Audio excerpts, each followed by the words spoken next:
Hi guys, so good morning and this pre-recorded class. Of course, when this class is playing in the Google Meet, I'll be joining the class also. So I'm just adjusting with my little bit of work. So yeah, yesterday we were looking at something which is new, which is called as rhetoric architecture, which where I was able to explain all of you about how rhetoric, the strategy of rhetoric, was brought into architecture, of how it was coined by most of the people. So we saw these points yesterday, and we did not see technology as rhetoric. So let's see what technology as rhetoric really means in these points.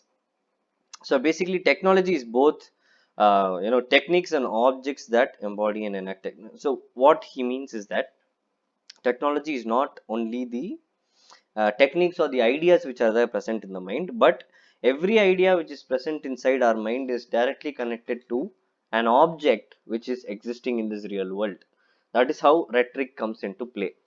For example, we are having a mathematical mind, and our mathematical brain or formulas is connected to solving of a cube, which we can say, which we can connect it to the real world. Likewise, there are a lot of things which are connected. Okay, and second point is that archaeological technology sorry, architectural technology can be summarized as the technical design and expertise used in building design process. Of course, technical design is something which our softwares are doing for us, and Revit and Grasshopper and BIM, which they are doing for us. So that is what they're telling as how technology becomes a rhetoric by itself. How technology answers the questions or the strategies of a rhetoric in architecture. Okay, when an architect uses the computer in the process of design and representation, like how we use for SketchUp and things, he connects to it, creating a coupled cognitive system where the man and machine exchange ideas and information. Now, these are all very conceptual and very formal, kind of very basic things which we need to understand about the rhetoric. Okay, so they are telling that the man and the machine have a cognitive system or a relationship where they exchange a lot of data. Okay, nowadays, most of the architecture use programs not only to develop ideas but also to draw and present them in a different way. Yes, we do, because nowadays the 3D output of any house is not being done like how we are doing it in various. They want it to be set up like an art feature, which is a lot of things which we are seeing in I think Instagram and Pinterest, where the 3Ds of houses are being made in a very 2D, but it looks 3D. Okay, and also, yeah, the top you can see that YouTube video where a pen can like 3D draw where you can like 3D draw with that pen in existing three dimensions. You can draw any object for the sake. So let's see this next point is very interesting, of how digital technology and architecture are together. Now, we know that we have computer aided design, which is CAD, and computer aided manufacturing, which is CAM technologies. Now, these two are of the same family, but of different outputs, which we can tell. See, the information age, like the industrial age before, it is challenging not only for design the buildings, but also how we manufacture and construct them through digital fabrication. Yes, like we saw in the very early stages of the first unit, we know how a digital fabricated facade, we know how a digital fabrication for a wall can be done in a particular given space or in a particular given building. Now, computer aided design can bring up the space, but computer aided manufacturing, which is there, can make the space. Now, we can do the space in 2D and 3D in CAD, okay, in computer aided design, but we can't make the space. Now, what software do we apply when we need to, like make manufacture the particular space? We do CAM, which is computer aided manufacturing. Now, computer aided manufacturing are sometimes called as, our regional stuff, which we can tell the carving of doors, the CNC cutting which we do, the metals which we do designs on. Now these are all computer aided manufacturing units which are set up, which will answer a lot of questions inside a space, okay, which was done by CAD. So next one, digital technology and digital architecture. Now, digital technology has enabled us to be more fluid and dynamic. Yes, the buildings and everything, they've been changing into more fluid dynamics. Digital technology constantly evolves through motion and transmutation. So when you are taking Maya and we are working with a little bit of plug out stuff, we are going to get very grasshopper, and we are going to get very varied outputs of the same facade in 10 or 10 15 different values, or in 10 different styles for the same facade or the same surface area. Now that's how we are advantages with technology. Okay, design is truly a constraint less environment. Now whatever we're designing, there are things which we also build utopian cities inside that particular frame of a computer, but things which are we don't have a constraint inside our design platform when we are designing something, but here in reality we have a lot of constraints is what they're telling. Okay, now the core aspects of design technology is that digital expression of building form. Now what is a digital expression of building form? Now how your building form is generated by a digitally automated software, something like SketchUp or 3D AutoCAD or 3ds Max, is called as digital expression of form. That is one main core aspect. And digital integration of specialist design information. Now we are little bit talking about BIM and stuff like that, where digital information is being exchanged by the building as well as the person who is designing the building.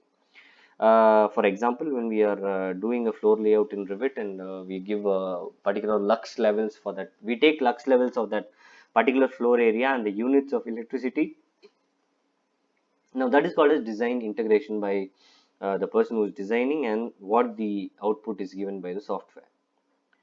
Design organization of office practice. Now, yes, since you guys have come from the offices, you would have had known about what are the processes of a design process. Processes are points involved in a design process when you get a site, and until when it comes to be reality on the ground, we have a lot of things which are going in and out, where we will come to know about these things, which is called as the design organization of a particular office or an organization or a architectural practice. Okay, now what conceptual manual sketches. Now we all do these conceptual manual sketches of imaginary fantasizing these things, and buildings which can't be made, buildings which can be made, and things like that.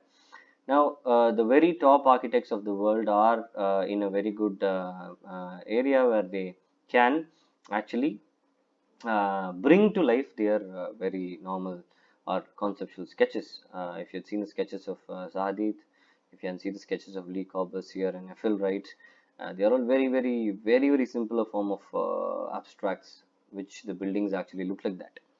Now Jack Angels, yes, he's changing the tradition of architecture throughout, and he's going to be the called the architect of the century or so, because he's bringing back the lush green forms, the terraces, the staggered, everything. Coexisting ecosystem for both humans and wildlife is what his aim is to bring about. So digital expression of a building form. Now, whatever we do in the conceptual sketches can be done in a digital form. But what happens there in the digital form is the same thing can be even more done far times, 100 times or 10 times better than what we did manually on the hand. But where it all starts is manually, when we have the paper and the charcoal pencil in hand, where we start to sketch something. So what happens is that digital representation occurs whenever designers use medium of computing environments. Okay. Now, medium of computing environments is something which we use in our digital platform, where we are going to apply a particular climate data, or we are going to apply a particular sun related data, or we are going to apply something sort of traffic related data or the population related data of a growing city or something like that. So these are things which we need to implement inside this particular software when we are going to do something very specific on the design part of it. Okay, so computing environments into the softwares will give us something which will have a lot of analysis, for what we are going to do in the output. That's what is called as digital expression of building form inside a software. Now this is very computer generated building conceptual models. Most of us have seen the website of Jack Angels, where he's got these very beautifully explained conceptual pictures and models, where he teaches us how the building was zoned, how the building was cut into half, and why it was raised and why it was not raised, and things like that. See, computer generated building conceptual models. Now, for the example, when we see the picture, we are going to see 10 different or 8 different stages. Office on top, and the shopping base, that is being zoned vertically. Detached office is being added. The entrances to this building are being added by taking the shape a little bit on top. Street level access is given with a slope which will have a lot of steps and ramps which the streets can access. So these are the things which we can really do with 3D modeling and 3D programs like CATIA, and CATIA was one computer aided three-dimensional application which was being used in 2012 and 13s. CATIA was one very famous until we entered Rhino, and then Maya, and Grasshopper. So curves of steel, CATIA was very importantly made. By CATIA was done for the project of the Walt Disney Concert Hall. Now we know how the concert hall looks, right? So when we see an image of that particular thing, we really don't know how these curves are coming into place in a three-dimensional platform, where we need to understand, Zaha Hadid, she uses separate or custom made or tailored softwares in her office for her particular buildings, and Jack Angels would use something tailored for him, and Lee Corbusier and Frank Gehry, all these people have been using. Foster and Partners are using different software in their office, which will suit their style. So any architect or any architectural practice which is comfortable with a particular software, which will give them the output in their own style, is being accepted in their industry. Where the Guggenheim Museum in Spain was done by using CATIA, and the giant fish sculpture on the Barcelona waterfront was also designed by using CATIA, the software. Okay, and after that, yes, we have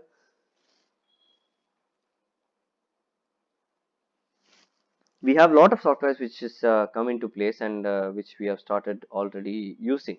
Okay, the same thing was applied to the Walt Disney Hall in Los Angeles, where stainless steel and metal was considered for as the main material, unlike concrete and bricks, for building this particular facading system for all these three buildings, which was used by only by a particular software which is called as CATIA. Okay, and yeah, something of this sort which we can see is that I'll just explain this in the next video, where we will see examples of the International Media Center, where again the same software was being used with the same type of conceptualization and sketches for it to be to bring about life.